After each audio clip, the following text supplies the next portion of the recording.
Retinalna pigmentoza dijagnoza je zbog koje je Željko vid počeo gubiti u 4. godini života, da bi mu prije 6 godina bila potvrđena sljepoća. Već tada profesor povijesti u osnovnoj školi Dugave nije se predao, nego prilagodio.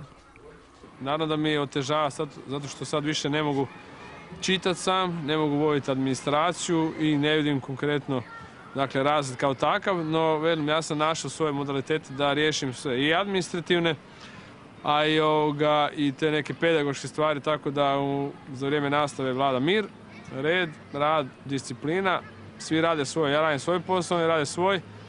Da, nedostaje mi vid, ali vid mi najviše nedostaje to što ne vidim kćer, a ne zato što ne vidim nešto čitati ili pisati ili ovak nešto. Kad je prije nekoliko godina obilazio izdavače u potrazi za digitalnim knjigama, u školskoj su mu knjizi ponudili da napiše udžbenik. Taj je izazov prihvatio i sada je koautor 2 školska udžbenika. Prvi put kad sam pisao knjigu, to je bilo čisto da dokažem sebi i drugima da iako ne vidim mogu napisati knjigu. Ironija je vjerojatno u tome što da sam ostao zdrav što se tiče vida, ne znam da li bi dobio priliku uopće da pišem knjigu. Kad je 6. B lani došao k slijepom profesoru, neke se predrasude nisu mogle izbjeći. Meni je bilo malo neugodno jer nisam znao što će biti. Bio sam nesiguran jer ipak slijep je, pa malo sam se i bojao. Ali onda sam shvatio da je zapravo jako dobar profesor i on je isto kao i svaki drugi profesor, nije ništa različitiji zapravo.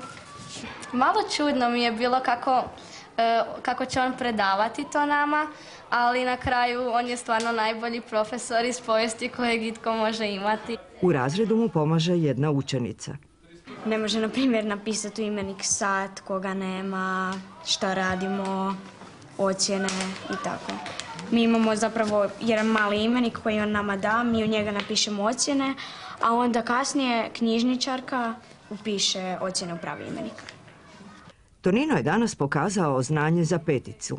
U klupi kakvu nema nijedan drugi profesor u školi. To je električna klupa u kojoj on ispituje i mi se svi bojimo toga, zato to zove električna klupa. Profesor dozvoljava prepisivanje zadaća, ali šalabahtere, posebno u električnoj klupi, ne trpi i uglavnom ih uspije otkriti. No ima i tome lijeka.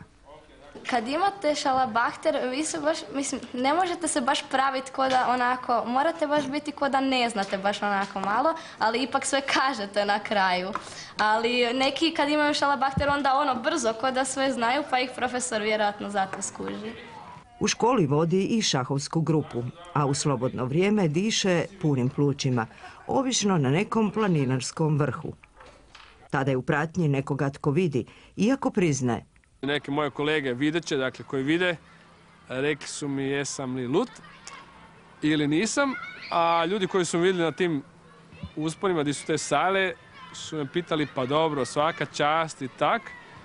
S tim da tu ja mi je olakotnu okolnost, možda da sam vidio di planinarim, to jest da sam vidio te provalije, možda ne bi planinario.